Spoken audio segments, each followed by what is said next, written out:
बेटियों, मायके में मेहमान मत बनिए। प्रणाम माँ, मैं कल वहाँ आ रही हूँ। बच्चे भी जिद कर रहे थे, नानी के यहाँ जाना है। मुझे भी आए साल भर हो गया। नीलम ने माँ से कहा। माँ ने कहा, नीलम बेटी आ जाओ, हम सभी को अच्छा लगेगा और बच्चों से घर में चहल पहल बनी रहेगी। अरे माँ, भाभी से कहना मेरा कमरा अच्छे से व्यवस्थित करके रख दे, बेटी ने कहा। अरे नीलम, तुम यहाँ आ तो जाओ, सब हो जाएगा। फ़ोन में ही सारी बातें करोगी क्या? समीर तुम्हें स्टेशन लेने आ जाएगा, ऐसा कहकर माँ ने फ़ोन रख दिया। अरे श्वेता बहू, नीलम बेटी का फ़ोन आया था, वो कल आ रही है, उसका कमरा व्यवस्थित कर देना। तुम तो उसका स्वभाव जानती हो, सास शारदा जी ने कहा। श्वेता जानती थी ननद नीलम का मिजाज कुछ अलग ही है। उसे हर चीज़ समय पर और व्यवस्थित चाहिए रहती है।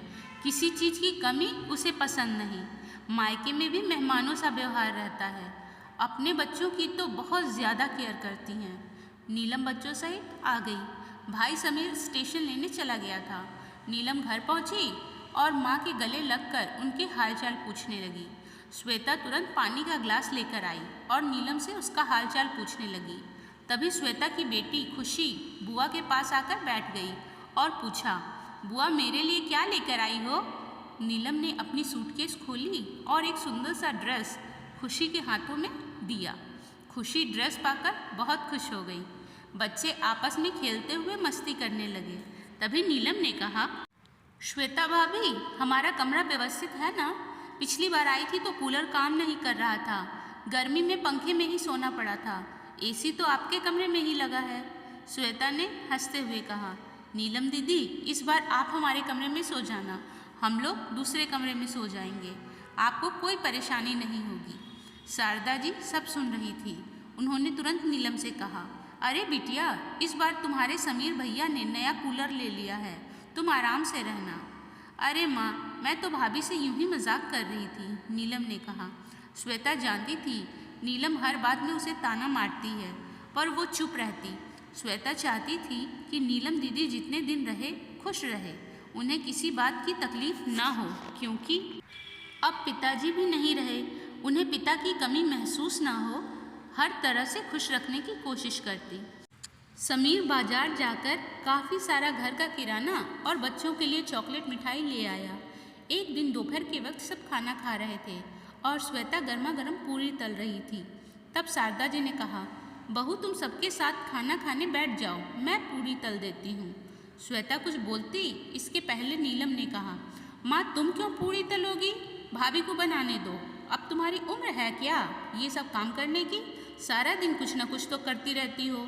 श्वेता ने सास की तरफ देखते हुए कहा, माँ जी आप खाना खा लें, मैं बाद में खा लूँगी। नीलम आराम से मायके में दिन गुजार रही थी।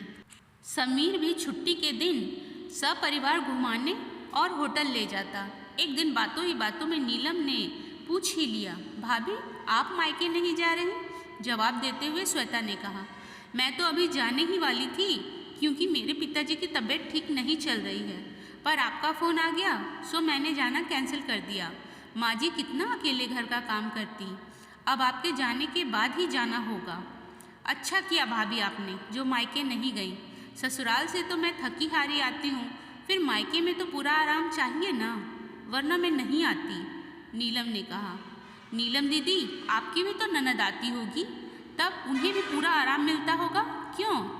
श्वेता ने पूछा। नहीं भाभी, मैं तो साफ साफ कह देती हूँ, मुझसे अकेले काम नहीं होगा, उन्हें मदद तो करवानी ही होगी। इतने लोगों का खाना मैं अकेले कैसे बना सकती हूँ? नीलम हाथ हिलाते हुए बोली। शारदा जी चुपचाप सब सुन रही थी। उन्होंने तुरंत नीलम से कहा, फिर यहाँ अपनी भाभी का हाथ क्यों नहीं बटाती? वो भी तो अकेले काम करके थक जाती होगी। अरे माँ, तुम तो अपनी बहू का ही पक्ष लेने लगी। ऐसे है तो मैं चली जाती हूँ, भाभी पर बोझ नहीं बनती। नीलम ऐसा कहते हुए रोने लगी। श्वेता जानती थी यह तो उनकी हर बात की आदत है, थोड़ा भी कुछ कहो तो बुरा मानकर रोने लगती हैं। श्वेता ने बात संभालते हुए कहा, अरे दीदी, माँ जी का ये मतलब नहीं था, आप तो आराम से रहिए, मुझे तो आदत है काम करने की। आप तो हर साल आती हैं, मैंने कभी कोई शिकायत की है भला? एक दिन शारदा जी अपने कमरे में आराम कर रही थी। तभी नीलम ने अंदर आते ही पूछा, माँ भाभी नज़र नहीं आ रही, कहीं बाहर गई हैं क्या? हाँ नीलम, बहू कहकर गई है कि कुछ देर में आ रही हूँ, शायद कुछ काम से गई होगी, माँ ने बताया। नीलम ने कहा, माँ तुम्हारा गला कैसे खाली है, चैन नहीं पहनी, कहीं भाभी ने तो नहीं रख ली? शारदा जी के कुछ कहने ही जा रही थी कि इतने में श्वेता कमरे में दाखिल होते हुए कहा, लीजिए माँ जी आपकी चेन। शारदा जी ने नीलम से कहा, ये रही मेरी चेन, कुछ दिनों पहले टूट गई थी, सो बहू उसे ठीक करवा कर ले आई। नीलम आगे कुछ नहीं बोल पाई। एक दिन श्वेता की तबीयत बिगड़ गई, उसे तेज़ बुखार था। समीर तुरंत हॉस्पिटल ले गया। डॉक्टर ने देखते ही कहा, श्वेता को टाइफाइड हो गया है और अस्पताल में भर्ती करना पड़ेगा। समीर ने तुरंत माँ को फ़ोन करके सारी बातें बता दी। शारदा जी नीलम को सारी बात कहकर तुरंत हॉस्पिटल पहुँची। शारदा जी श्वेता के सिरहाने बैठी उसे तसल्ली दे रही थी, कुछ दिनों में सब ठीक हो जाएगा। शारदा जी ने समीर से कहा, तुम घर चले जाओ, घर में नीलम और बच्चे हैं, नीलम से कहना श्वेता के लिए खिचड़ी बना दे। अब घर की सारी जिम्मेदारी नीलम पर आ चुकी थी, पर वो करती भी क्या। उसने सबके लिए खाना बनाया और भाभी के लिए खिचड़ी बनाकर समीर के हाथों हॉस्पिटल भेज दी। शारदा जी ने श्वेता को खाना खिलाया और घर वापस आ गई। घर आकर देखा नीलम काम कर रही थी और बच्चे भी कमरे में चुपचाप खेल रहे थे। माँ के आते ही नीलम ने पूछा, भाभी की तबीयत कैसी है? शारदा जी ने कहा, श्वेता काफ़ी कमज़ोर हो गई है, कुछ दिनों तक हॉस्पिटल में ही रखना पड़ेगा। तुम तो अभी यहीं हो, मुझे किसी बात की चिंता नहीं, तुम घर संभाल लेना। नीलम मन ही मन सोच रही थी, अभी न आती तो अच्छा रहता, हर बार मायके आराम करके ही जाती हूँ, अब तो मेरा घूमना फिरना भी नहीं हो पाएगा। सोचा था अच्छी शॉपिंग कर लूँगी, मायके आकर शॉपिंग करने का मज़ा ही कुछ और होता है, पार्लर जाकर अपना मेकओवर करवा लूँगी, अब संभव नहीं लगता। कुछ समय बीता, आज श्वेता घर आ चुकी थी, उससे काफ़ी कुछ ठीक लग रहा था। डॉक्टर ने आराम के लिए कहा था। समीर ने श्वेता को अपने कमरे में आराम करने को कहा। नीलम ने कमरे में आते ही कहा, क्या भाभी, हमारे आते ही आप बीमार पड़ गई, अब जल्दी से ठीक हो जाओ, मुझसे आपका घर नहीं संभाला जाता। अरे दीदी, ये तो आपका मायका है, आप अपना समझकर ही तो आती हैं, फिर ऐसा क्यों कह रही हो? श्वेता ने कहा। एक दिन श्वेता ने नीलम से कहा, मेरी अलमारी में कुछ बैग रखे हैं, उसे लेकर आइए। नीलम ने जैसे ही बैग खोलकर देखा, काफ़ी महंगी साड़ियाँ और बच्चों के ढेर सारे कपड़े थे। अरे भाभी, ये क्या? नीलम ने आश्चर्यचकित होकर पूछा। हाँ दीदी, आपके आने से पहले मैंने और समीर ने जाकर सारी शॉपिंग कर ली थी, क्योंकि मुझे मेरे पिताजी की तबीयत देखने जाना था।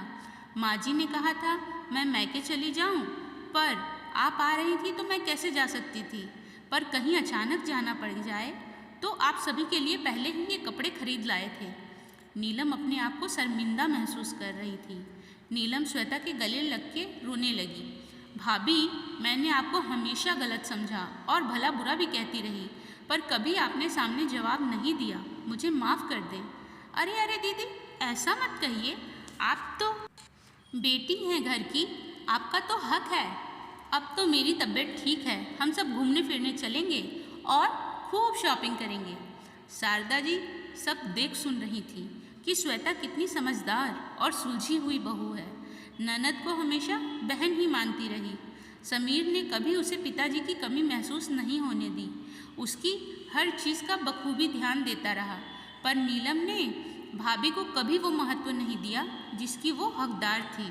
श्वेता जैसे ही काम करने किचन में जा रही थी कि नीलम ने हाथ पकड़ते हुए कहा, भाभी, जब तक आप पूरी तरह से ठीक नहीं हो जाती, मैं किचन संभाल लूँगी, मैं अभी काफ़ी दिन रुकने वाली हूँ। श्वेता ने कहा, नीलम दीदी, आपकी जब इच्छा हो तब आ जाया करें, पर मायके को मायका ही समझें, ना कि मेहमान बनकर आएं, तभी तो प्यार और अपनापन का रिश्ता बना रहेगा।